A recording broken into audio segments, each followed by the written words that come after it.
नमस्कार. उन्हाळा म्हणजे वेकेशन्स, ट्रिप्स, वेडिंग सीझन. पण उन्हाळा म्हणजे गरमी, सतत घाम आणि सतत तहान लागणे. अशातच आपली हेल्थ कशी मेंटेन करावी, आपलं आरोग्य सांभाळण्यासाठी काय काय अन्नपदार्थ आपण खावे त्याबद्दलच माहिती सांगणारा आजचा व्हिडिओ आहे. Number 1, stay hydrated. सतत पाणी पीत राहणे. येस, उन्हाळा म्हटलं की आपल्याला सारखी तहान लागते आणि सारखं आपण पाणी प्यावं लागतं.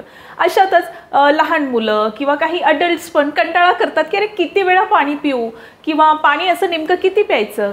काही जण असं म्हणतात की 3 लिटर पाणी प्या, काही जण म्हणतात 4 लिटर प्या, काही जण म्हणतात जेव्हा तहान लागेल तेव्हा प्या. मग आपल्याला समजणार कसं की आपल्या बॉडीला पुरेसं पाणी मिळालेलं आहे की नाही, आपण हायड्रेटेड आहोत की नाही. हे बघण्यासाठी एक छोटीशी ट्रिक आहे. त्यासाठी आपल्याला आपला युरिन कलर जो आहे तो बघावा लागेल. आपला युरिनचा कलर जर डार्क येल्लो असेल तर याचा अर्थ तुमच्या शरीराला पाण्याची खूप गरज आहे, तुमच्या शरीरामध्ये पाण्याची कमी आहे.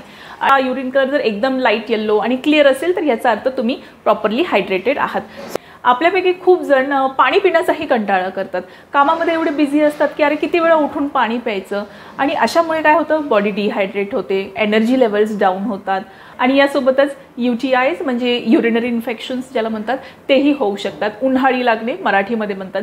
पाणी पिल्याने हे उन्हाळी लागणं किंवा युरिन इन्फेक्शन होणं हे त्रास पण होऊ शकतात. सो त्यासाठी आपण भरपूर पाणी प्यायला हवं. उन्हाळ्यामध्ये आपल्या सर्वांनाच माहिती की आपल्याला स्वेटिंग खूप होतं, पर्स्पिरेशन खूप होतं, खूप घाम येतो, आणि त्या घामाद्वारे आपल्या बॉडीमधले जे इलेक्ट्रोलाइट्स आहेत किंवा जे क्षार आहेत ते बाहेर पडतात. आणि जर ह्या इलेक्ट्रोलाइट्सची बॉडीमध्ये कमी असेल तर आपल्याला थोडासा थकवा जाणवतो आणि लॅक ऑफ एनर्जी जाणवते.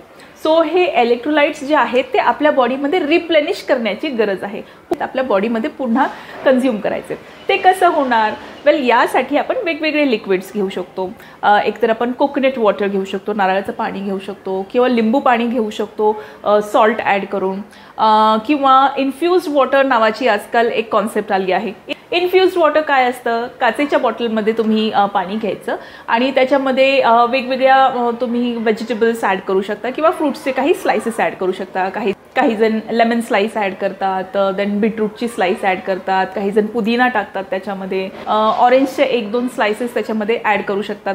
सो याच्याने काय होतं, जे त्याच्यामधले इलेक्ट्रोलाइट्स किंवा त्याच्यामध्ये जे काही न्यूट्रिएंट्स आहेत ते पाण्यामध्ये उतरतात आणि 1-2 तासानंतर तुम्ही हे पाणी कन्झ्युम करू शकता.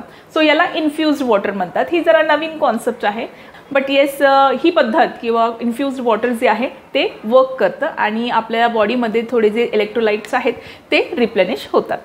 या इन्फ्युज्ड वॉटरसोबतच आपण अजून काय घेऊ शकतो बघूया.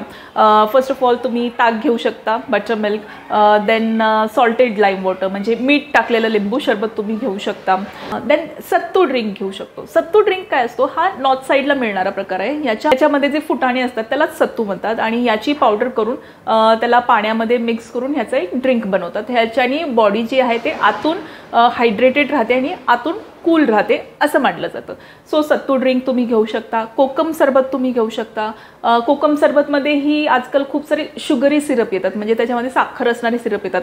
तसं न करता कोकम आगळ आपल्याला मिळतो, ते यूज करून तुम्ही सरबत बनवू शकता. आता लिक्विड्स कन्झ्युम करा. शीतपेय घ्या म्हटल्यावरती बरेच जण काय करतात, बाहेरचे कार्बोनेटेड ड्रिंक्स जे असतात ते घेतात, म्हणजे कोल्ड ड्रिंक्स ज्याला आपण म्हणतो ते घेतात, किंवा कोल्ड कॉफीज घेतात. याच्यामध्ये भरपूर कॉफी असते, भरपूर साखर, भरपूर दूध असतं, किंवा आईस टी घेतात, किंवा ज्यूसेस घेतात ज्याच्यामध्ये भरपूर साखर असते. आपण या गोष्टी ज्याच्यामध्ये खूप जास्त साखर आहे, ॲडिशनल खूप जास्त साखर आहे, या गोष्टी आपण अवॉइड तर करायलाच हवं. हे जे कार्बोनेटेड ड्रिंक्स असतात म्हणजे सॉफ्ट ड्रिंक्स असतात किंवा कोल्ड कॉफी, याच्यामध्ये भरपूर कॅफिन असतं, आणि कॅफिन हे एक डायुरेटिक आहे. डायुरेटिक म्हणजे काय? असा पदार्थ जो आपल्या शरीरामधलं पाणी बाहेर फेकतो. बट आपल्याला उन्हाळ्यात तसं नको आहे, समर सीझनमध्ये ते नको आहे.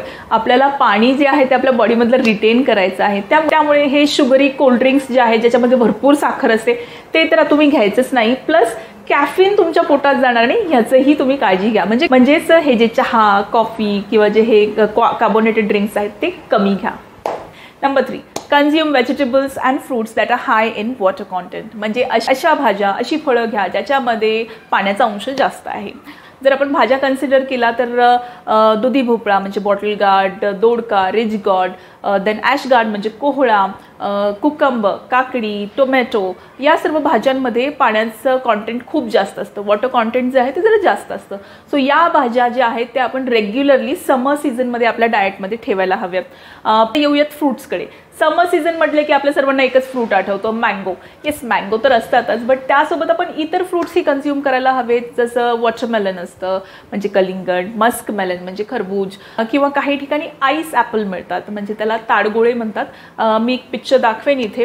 सो असे जे फ्रूट्स आहेत ज्याच्यामध्ये वॉटर कॉन्टेंट खूप जास्त असतो, असे फ्रूट्स पण आपण आपल्या डाएटमध्ये ठेवायला हवेत समर सीझनमध्ये. Seeds and herbs having cooling effect म्हणजे शरीराला गारवा देणारे, आतून थंड करणारे काही हर्ब्स, काही मसाल्याचे पदार्थ. वेल आपल्या किचनमध्ये असे काही आयटम्स असतात जे आपल्या बॉडीला आतून थंड करतात. बऱ्याच जणांना माहिती असेल, जिरे म्हणजे क्युमिन सीड्स हे खूप इफेक्टिव्ह असतात तुमच्या बॉडीला कूल करण्यासाठी, इंटरनली कूल करण्यासाठी. देन कम्स कोरिएंडर सीड्स म्हणजेच धणे. धणे पण खूप युजफुल ठरतात आपल्या बॉडीला इंटरनली कूल करण्यासाठी. इवन हे जे कोरिएंडर सीड्स म्हणजेच धणे आहेत त्याचा यूज केला जातो जे आपले UTIs आहेत किंवा जे युरिन इन्फेक्शन्स आहेत त्याला ट्रीट करण्यामध्ये. खूप जण रात्रभर हे धणे आणि जिरे भिजवून ठेवतात आणि सकाळी उठल्यावरती एम्प्टी स्टमकवरती हे पाणी पितात. याच्याने बराच इफेक्ट येतो आपल्या बॉडीला इंटरनली कूल करण्यासाठी. प्लस तुम्ही बडीशेप घेऊ शकता म्हणजेच फेनेल सीड्स. यानंतर येतात सब्जा सीड्स. आपल्या सर्वांनाच माहिती आहे उन्हाळ्यामध्ये सब्जा सीड्स हे खूप युजफुल ठरतात. तुम्ही हे नॉर्मल तुमच्या पाण्यामध्ये टाकून पिऊ शकता किंवा तुमच्या लिंबू सरबतमध्ये ॲड करून पिऊ शकता. सो हे होते काही फूड आयटम्स जे तुम्ही रेग्युलरली कन्झ्युम करायला पाहिजे समर सीझनमध्ये. उन्हाळ्यामध्ये तुम्ही हे तुमच्या आहारामध्ये समाविष्टच करायला हवेत. हा समर स्पेशल व्हिडिओ तुम्हाला कसा वाटला मला नक्की कमेंट सेक्शनमध्ये सांगा. या व्हिडिओमध्ये माझ्याकडनं काही राहून गेलं आहे का सांगायचं मला नक्की कमेंट बॉक्समध्ये सजेस्ट करा. आणि व्हिडिओ आवडला असेल तर लाईक करा, चॅनलला सबस्क्राईब करा. भेटूया पुढील व्हिडिओमध्ये. Till then bye bye.